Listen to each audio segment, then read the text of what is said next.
الحمد لله وكفى وسلام على عباده الذين اصطفى أما بعد فقد قال الله تعالى في كلامه المجيد وفرقانه الحميد. أعوذ بالله من الشيطان الرجيم. بسم الله الرحمن الرحيم. وإذ قال موسى لقومه إن الله يأمركم أن تذبحوا بقرة قالوا أتتخذنا هزوا قال أعوذ بالله أن أكون من الجاهلين. وقال رسول الله صلى الله عليه وسلم لا تقولن أحدكم خبثت نفسي ولكن ليقل لقست نفسي.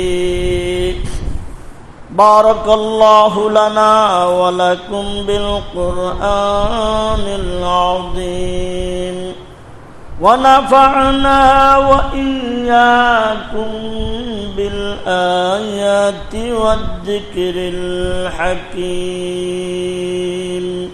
درود شريف পড়ি সবাই। اللهم صل على محمد وعلى آل محمد كما صليت على إبراهيم وعلى آل إبراهيم إنك حميد مجيد. اللهم بارك على محمد وعلى آل محمد كما باركت على إبراهيم وعلى آل إبراهيم إنك حميد مجيد. محترم হাজিরিন, মহান আল্লাহ রব্বুল আলামিনের দরবারে অসংখ্য শুকরিয়া। তিনি আমাদেরকে অত্যন্ত দয়া করে আজকে জুমার দিনে জুমার নামাজ আদায় করার পাশাপাশি কিছু দিনই আলোচনা করার জন্য, শোনার জন্য পৃথিবীর সর্বশ্রেষ্ঠ স্থান মসজিদে আসার এবং বসার তৌফিক দান করেছেন। এজন্য দিল থেকে কালিমাতা শুকুর আদায় করি, বলি আলহামদুলিল্লাহ। আমি আজকে আপনাদের সামনে পবিত্র কুরআনুল কারীমের সূরাতুল বাকারার একখানা আয়াতে কারিমা তেলাওয়াত করেছি। বাকারাতুন শব্দের অর্থ হলো গাভী। আল্লাহ পাক রব্বুল আলামিন এই সূরার নাম গাভীর নামে কেন রাখলেন? গাভীর নামে কেন আল্লাহ পাক রব্বুল আলামিন এই সূরার নামকরণ করলেন? এই প্রশ্নের সহজ উত্তর, সহজ জবাব হলো আল্লাহ পাক রব্বুল আলামিন এই সূরার ভিতরে, অর্থাৎ সূরাতুল বাকারার ভিতরে গাভী সংক্রান্ত একটা ঐতিহাসিক ঘটনা উল্লেখ করছেন। এজন্য এই সূরার নাম গাভীর নামে নামকরণ করা হয়েছে। আমি আজকে আপনাদের সামনে প্রথমত ওই গাভীর ঘটনাটা উল্লেখ করব। ঘটনার আলোকে আপনাদেরকে কিছু নসিহত করার চেষ্টা করব। নসিহত বুঝতে হলে গাভীর ঘটনা বুঝতে হবে। যদি গাভীর ঘটনা না বোঝেন তাহলে নসিহত বুঝে আসবে না। এজন্য খুব খেয়াল করে গাভীর ঘটনাটা শুনবেন। ঘটনাটা ছিল এরকম, বনি ইসরাইল একটা জাতির নাম। বনি ইসরাইল নামক এই জাতির ভিতরে আলিম নামে একজন ধনী ব্যক্তি ছিলেন। তার এই ধন সম্পদের ওয়ারিস বা উত্তরাধিকারী বলতে তার একটা ভাতিজা ছাড়া আর কেউ ছিল না। এখন চাচা কবে মৃত্যুবরণ করবে, তারপরে ভাতিজা সম্পদের মালিক হবে, এই ধৈর্য তার ছিল না। এটা তার সহ্য হচ্ছিল না। ওই কাকা কবে মরবে, এরপর আমি চাচার সম্পদের মালিক হব, এটা তার ধৈর্য ধরতে ছিল না।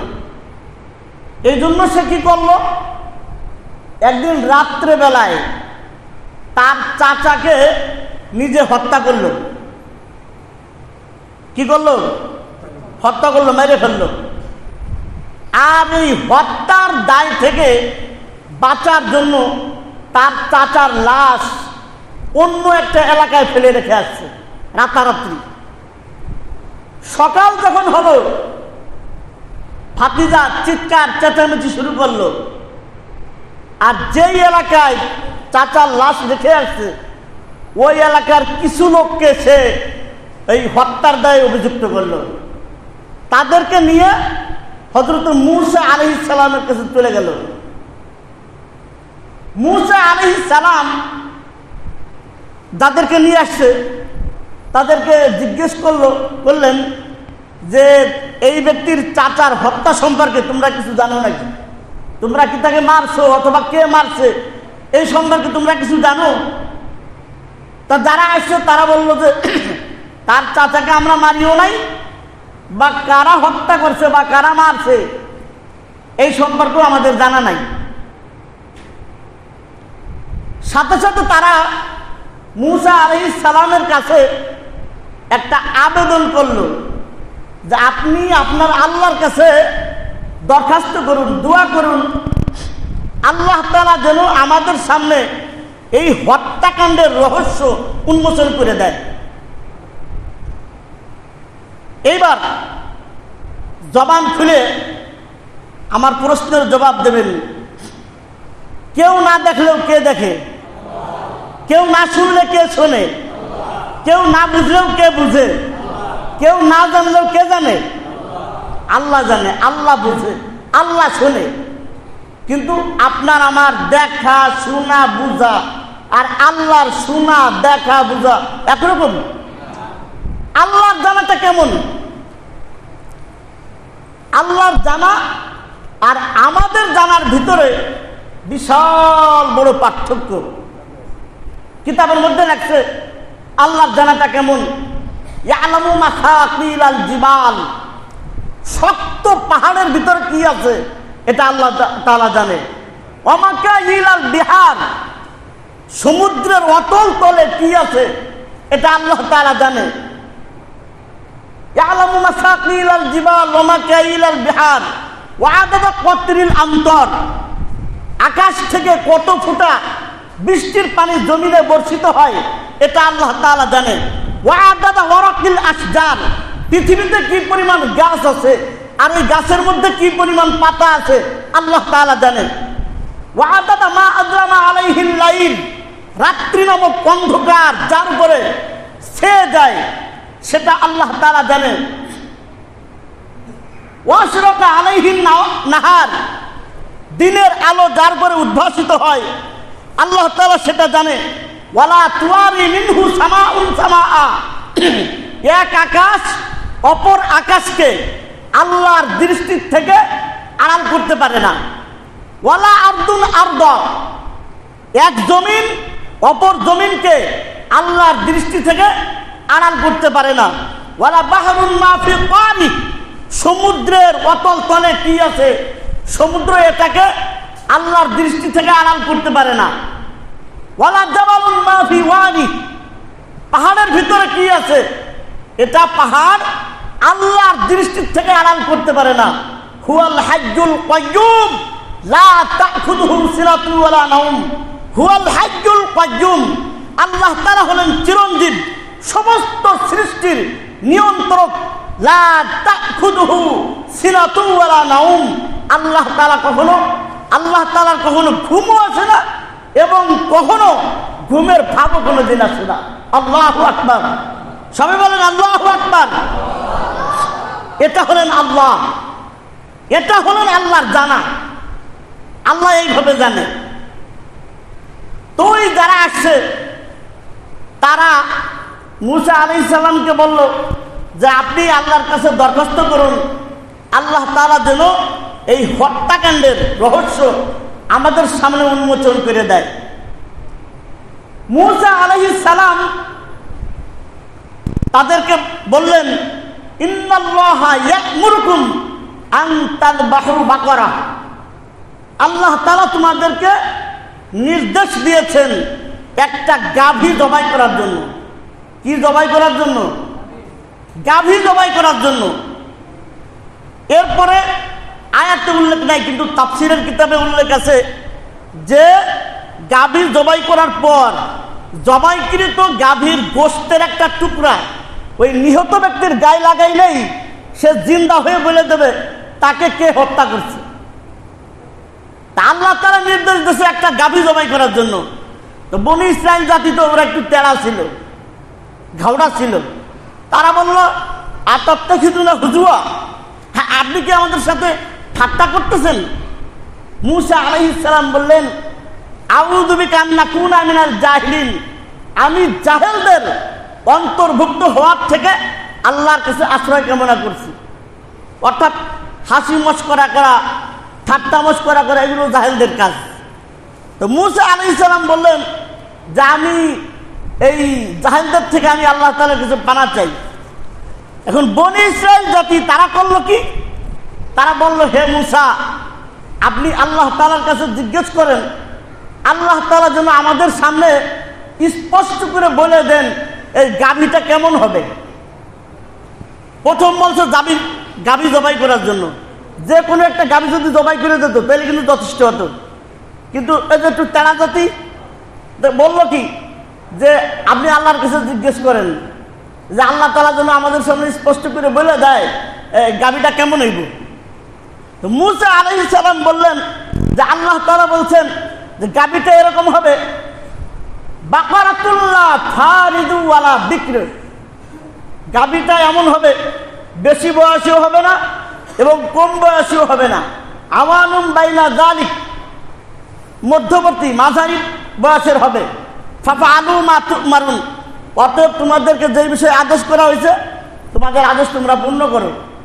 কিন্তু তেরা জাতি তারা আবার প্রশ্ন করলো, হে মুসা, আপনি আল্লাহ তাআলার কাছে জিজ্ঞেস করেন, আল্লাহ তাআলা যাতে আমাদের সামনে স্পষ্ট করে বলে দেন ওই গাভীটার রং কেমন হবে।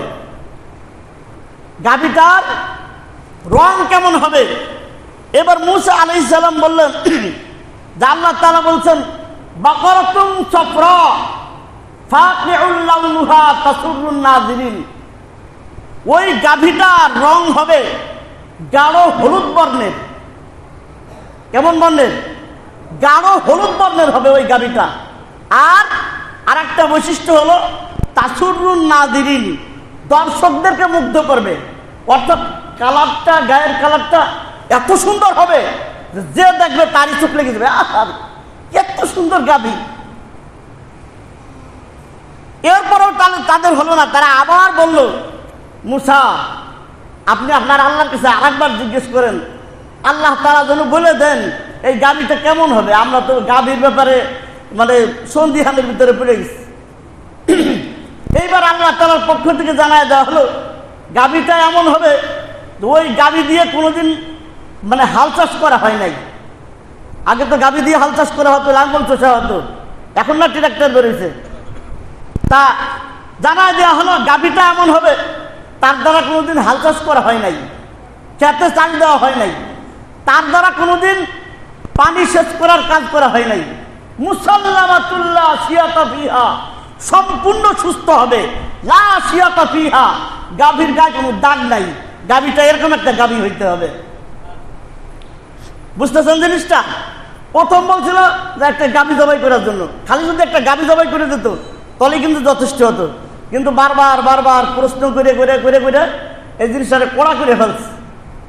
এখন তো হলুদ বর্ণের গাভী লাগবে। আমরা যারা সাধারণত আমরা গাভী দেখছি কয় পদ্ধতি, লাল, কালো, সাদা, কিন্তু হলুদ বর্ণের গাভী তো সাধারণত দেখা যায় না। এখন হলুদ বর্ণের গাভী কোথায় পাওয়া যায়, এটা বোঝার জন্য আর একটা ঘটনা বুঝতে হবে। ওই মূসা আলাইহিস সালামের জামানায় ওই বনি ইসরাইলদের ভিতরেই এক লোক ছিল, আল্লাহওয়ালা নেককার লোক ছিল, বুজুর্গ লোক ছিল। তার স্ত্রী আর তার একটা সন্তান ছিল, আর তার একটা বাছুর ছিল। কি ছিল? বাছুর। বাছুর কারে কয়? বাছুর আপনারা চেনেন? গরুর পেটে হয় না মানুষের পেটে হয়? বলেন সবাই। বাছুর কি গরুর পেটে হয় না মানুষের পেটে হয়? গরুর পেটে যেটা হয় ওইটাকে বলা হয় বাছুর, আর মানুষের পেটে যেটা হয় এটাকে কি বলা হয়? মানুষ। অথচ আমরা কি করি, গরুর পেটে যেটা হয় এটার তো বাছুর কই ওই, আবার মানুষের পেটে যেটা হয় ওইটারও মাঝে মাঝে বাছুর কই কই না। কি বলেন? আপনারা যদি আমি সম্বোধন করে বলি যে আপনার বাছুরটা এই কাজ করছে, অর্থাৎ আপনার ছেলেটা এই কাজ করছে, আপনার কাছে খুশি লাগবে না খারাপ লাগবে? কি বলেন? তো যেই কথা বললে মানুষের অন্তরে আঘাত লাগবে, কষ্ট লাগবে, এমন কথা আমার বলার দরকার কি? আপনার বাছুরটা এই কাজ করছে, তার মানে মনে হলো উনি এক গরু, আর ওনার ঘরে আছে আর একটা গাভী, ওইটাতে একটা বাছুর হয়েছে। নাউযুবিল্লাহ মিন যালিক। আমরা কথা বলার সময় হিসাব করে বলি না, হিসাব করে বলা উচিত। আচ্ছা আসেন, যে কথা বলতেছিলাম, ওই বনি ইসরাইলের নেককার লোক, তার স্ত্রী, সন্তান আর একটা বাছুর। ওই লোকটা যখন শেষ বয়সে উপনীত হলো, সে একদিন জঙ্গলের কাছে যাইয়া বলতেছে, হে আল্লাহ, আমার এই বাছুরটা তোমার কাছে আমানত রাখলাম, গচ্ছিত রাখলাম, যাতে করে আমার সন্তানটা যখন বড় হবে এই বাছুর দ্বারা যেন সে উপকৃত হইতে পারে। এই কথা বলছে। বলার কিছুদিন পর ওই লোকের ইন্তেকাল হয়ে গেছে। এখন বাছুরটা জঙ্গলে বড় হচ্ছে, আর সন্তানটা মায়ের কোলে আস্তে আস্তে বড় হচ্ছে। বাছুরটা ছিল এরকম যে যখনই কোনো লোকজন দেখতো সে আস্তে করে পালায় অন্য জায়গায় চলে যেত, তাকে কেউ ধরতে পারতো না। আর ওই বাচ্চাটা আস্তে আস্তে বড় হচ্ছে। বড় হওয়ার পর একটা পর্যায়ে সে মায়ের খুব খেদমত গুজার হয়ে গেল। মা ভক্ত বলে না, এরকম খুব মায়ের ভক্ত। আর সাথে সাথে আল্লাহ ওয়ালা তো আছে, সে তার রাতকে 3টা ভাগে ভাগ করে নিল। একটা ভাগে সে আল্লাহর ইবাদত বন্দেগী করত, আর একটা ভাগ সে ঘুমাইতো, আর এক ভাগ সে তার মায়ের খেদমত করত। আমাদেরকেও এরকম করা উচিত যে দিনের একটা সময় মায়ের কাছে বসে বা বাবার কাছে বসে তার মনের কথাগুলো শোনা, যে বাবা কেমন আছেন, কি খাইতে মন চায়, কোন দিক যাইতে মন চায়, শারীরিক অবস্থাটা কেমন, এরকম আমাদেরও জিজ্ঞেস করা উচিত। আমরা তো এমন ভাব নিয়ে থাকি, মা বাবা জীবনে কিছু আবদার করবে, বয়তে কথাই কইতে পারে না, দিন বইরে মা বাবার সামনে চোখ উল্টায় থাকে, বন্ধু বান্ধবের সাথে কি খাতির, কি পিরিত, আর মা বাবার সামনে যাই এমন ভাব নিয়ে থাকে, মা বাপ যে মন খুলে কইবে যে বাজান আমার এই জিনিসটা খাইতে মন চায়, আর সাহস করে কইতে পারে না। কি কথাটা কি বাস্তব বললাম? কি বলেন? এমন হবেন কি আপনি? যাই হোক, তার রুটিন ছিল এরকম। আর সে যখন মানে সকালবেলা উঠত, ঘুম থেকে উঠার পর সে জঙ্গলে যত কাঠ কাটতে, কাঠ কেটে আনার পর ওটা বাজারে বিক্রি করত। বিক্রি করার পর তার যে উপার্জিত অর্থ সেটা 3 ভাগ করত। একটা ভাগ সে আল্লাহ তাআলার রাস্তায় সদকা করে দিত, দান করে দিত। আর একটা ভাগ সে তার নিজের ভরণ পোষণ খাবার দাবারের জন্য রাখতো। আর একটা ভাগ এটা তার মায়ের হাতে দিয়ে দিত। ভাই, আব্বা আমারও নাই, মা এখনো দুনিয়া জীবিত আছে। মারে মনে করেন যে বাজার সদাইয়ের জন্য যা দেয়ার তা দেই, তারপরেও মারে 500 হোক 1000 হোক, মানে যখন যখন সামর্থ্য গুলাই, মা এটা তোমার হাত খরচ দিলাম। আপনার ছোট ছেলে মেয়ে আছে, দাদি নানির কাছে আবদার করে না, কি বলেন, আবদার করে না, তখন তো তার কিছু দিতে মন চায়। আপনি জীবনে 1 টাকাও ছুয়ান না, তখন দাদি মানে তার নাইনাত করে কি দিব সে। এই জন্য এই কাজটাও করবেন, ভাগ্য খুলে যাবে, কপাল খুলে যাবে।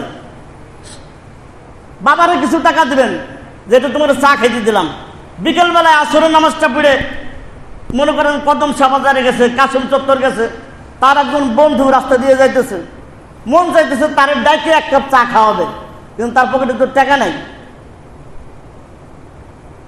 এজন্য মাঝে মাঝে 100 500 যার যেমন সামর্থ্য গুলাই যাবে, বাবা তুমি এটা তোমার চা খাওয়ার জন্য দিলাম। মারে কিছু দেবেন, মা এটা তোমার হাদিয়া দিলাম।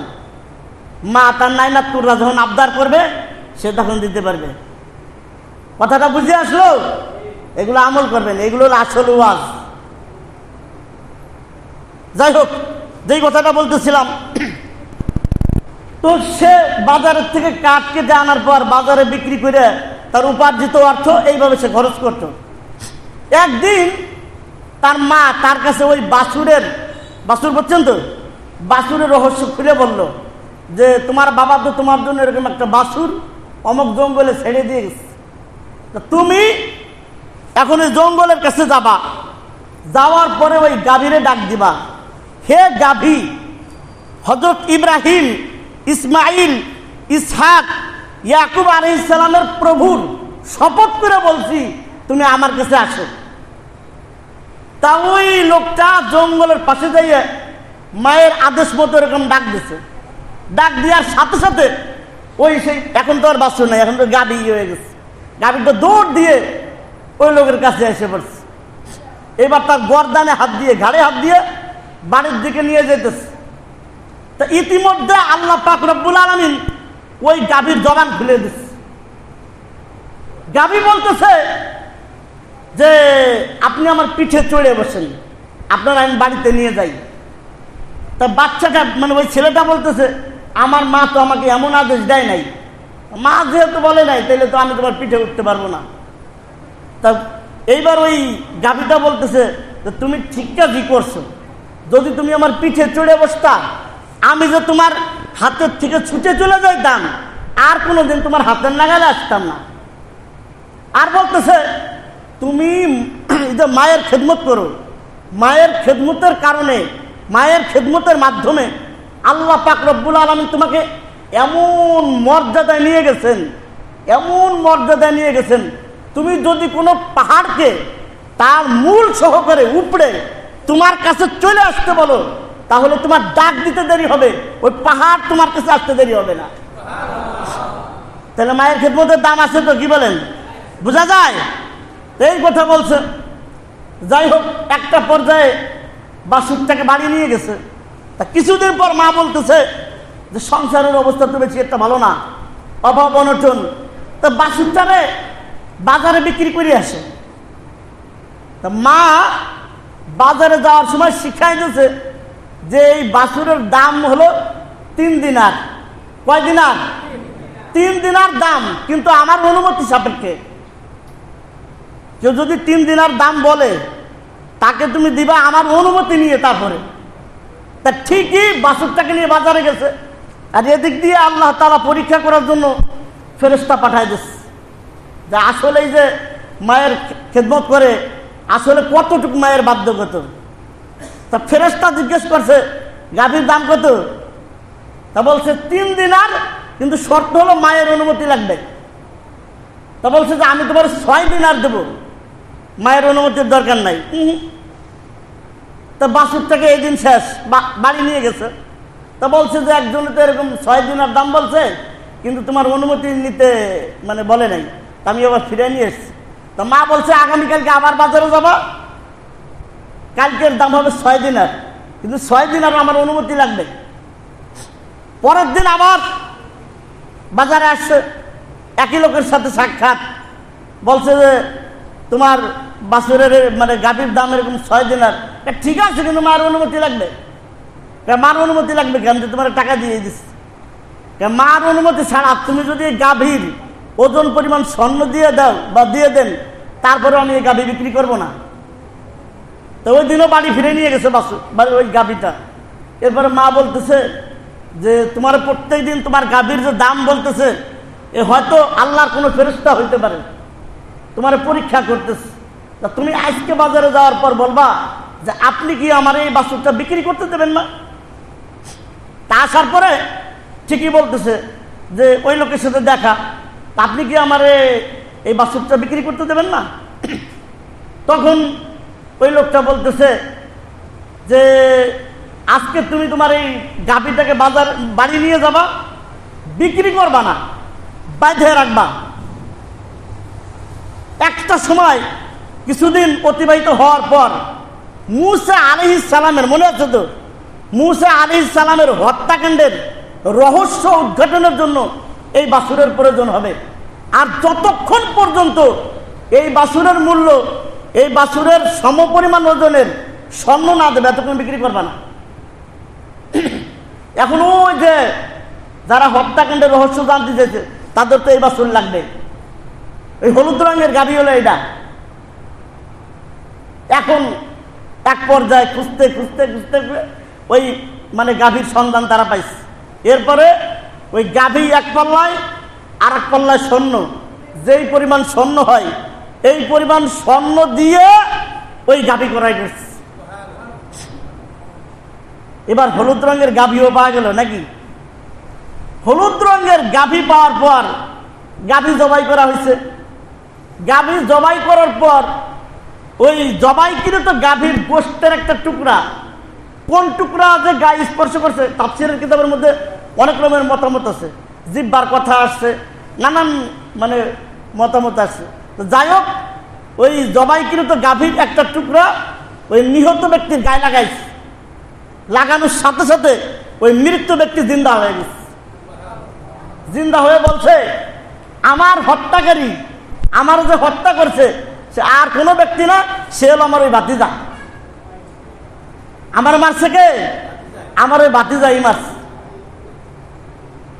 একটু সময়ের জন্য চিন্তা করে দেখেন, নিজের স্বার্থ রক্ষা করার জন্য, নিজের স্বার্থ সিদ্ধির জন্য আকাম করলো নিজে, আর আকামের দায় চাপাইতে চাইলো কার উপরে? আর একজনের উপরে। আল্লাহ আছে না নাই? কি বলেন? আল্লাহ দেখে না? দেখে না? আল্লাহ দেখে। এটা মনে রাখবেন যে আকাম করবেন আপনি, আর সেই মানে অন্যায়ের দায় আর একজনের ঘাড়ে চাপা দেবেন, অত সোজা না। हकीकत चुप नहीं सकती, बनावट की वसील उसे कि खुशबू नहीं आती, कागजों की फूल उसे। হাকিকত সত্য কোনদিন মিথ্যার দ্বারা চাপা পড়ে থাকে না। हकीकत चुप नहीं सकती, बनावट की वसील उसे कि खुशबू नहीं आती, कागजों की फूल उसे। কাগজের ফুল দেখতে যত সুন্দরী হোক, তার থেকে কোনোদিন ঘিরান আছে? ঘিরান আছে?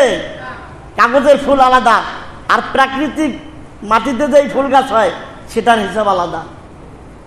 আল্লাহ তাআলা আমাদেরকে বোঝার তৌফিক দান করুন। এতক্ষণ আপনাদেরকে এই ঘটনা শোনালাম, উদ্দেশ্য তো একটা আছে। উদ্দেশ্যটা হলো, আপনারা অনেকেই জানেন এই মাসের, চলতি মাসের 6 তারিখ বাংলাদেশের দ্বীপ জেলা ভোলা, ওই জায়গায় একটা হত্যাকাণ্ড সংঘটিত হয়েছে। এক ছেলে তার বাবাকে হত্যা করছে। তার বাবা ছিল একটা আলিয়া মাদ্রাসার প্রিন্সিপাল, অনেক আল্লাহওয়ালা লোক, ভালো লোক ছিলেন, মানে যতটা শুনছি আর কি। এই লোকরে তার সন্তান হত্যা করছে। এখন প্রশ্ন আছে যে সন্তানের কাছে সবচেয়ে আপন হলো মা বাপ, আর মা বাপের কাছে সবচেয়ে আপন হলো সন্তান। তা সন্তান হয়ে বাবারে মারলো কিভাবে? কারণ হিসেবে লাগছে বা সাংবাদিকরা বলছে, এই বাবা এই সন্তানকে খুব শাসন করত। এই বাবার শাসন তার কাছে সহ্য হতো না, এটা সে মানতে পারতো না। এই জন্য সে একবার আত্মহত্যা করে মরার চেষ্টা করছে, কিন্তু পারে নাই। এর পরবর্তীতে সিদ্ধান্ত নিয়েছে যে হয়তো আমি তো মূর্তি পারলামই না, এবার আমি আমার বাবার দুনিয়াতে সরাই দেবো, যাতে করে আমরা আর এরকম শাসন না করতে পারে। এই প্ল্যান প্রোগ্রাম অনুযায়ী তার বাবাকে হত্যা করছে। বাবা প্রাণ ভিক্ষা চাইছে, বাবা মাফ করে দাও। তারপরেও সে ছাড়ে নাই, তার বাবাকে হত্যা করছে। আর এই বাটপার জানাজার ময়দানে যাই সবার সামনে আমি আমার বাবা হত্যার কঠিন বিচার চাই। এক পর্যায়ে পুলিশের তদন্তে ওই ছেলেটা ধরা গেছে। আর এই ছেলেটা মানলই বা কিভাবে? সাংবাদিকরা বলছে এই ছেলেটা মুভি দেখতো। কি দেখতো? মুভি। অনেক যুবক পোলাপানরা দেখে, এখন তো চুপ করে রয়েছে। ওর মধ্যে দেখছে যে মানুষ কিভাবে হত্যা করে, কিভাবে অতি দ্রুত একটা মানুষকে শেষ করা যায়। মুভি দেখে শিখছে। শিখার পর দারাজ, একটা অনলাইন শপিং সেন্টার আর কি, ওই জায়গা থেকে ছুরি অর্ডার করে আনছে। আর ওই মুভি দেখে নিয়ম কানুন শিখে সে তার বাবারে হত্যা করছে। এজন্য আমি বিস্তারিত বলার সময় নাই, কিন্তু আমি এতটুক বলবো যে আপনি আপনার সন্তানের ব্যাপারে দায়িত্বশীল হন, সতর্ক হন সময় থাকতে। আল্লাহ তাআলা আমাদেরকে সঠিক জিনিস জানার এবং বুঝার এবং বুঝা অনুযায়ী আমল করার তৌফিক দান করুন। সকলে বলে আমিন। ওয়া আখিরু দাওয়ানা আলহামদুলিল্লাহি রাব্বিল আলামিন। যারা সুন্নাত পড়ে নাই পড়ে নেন।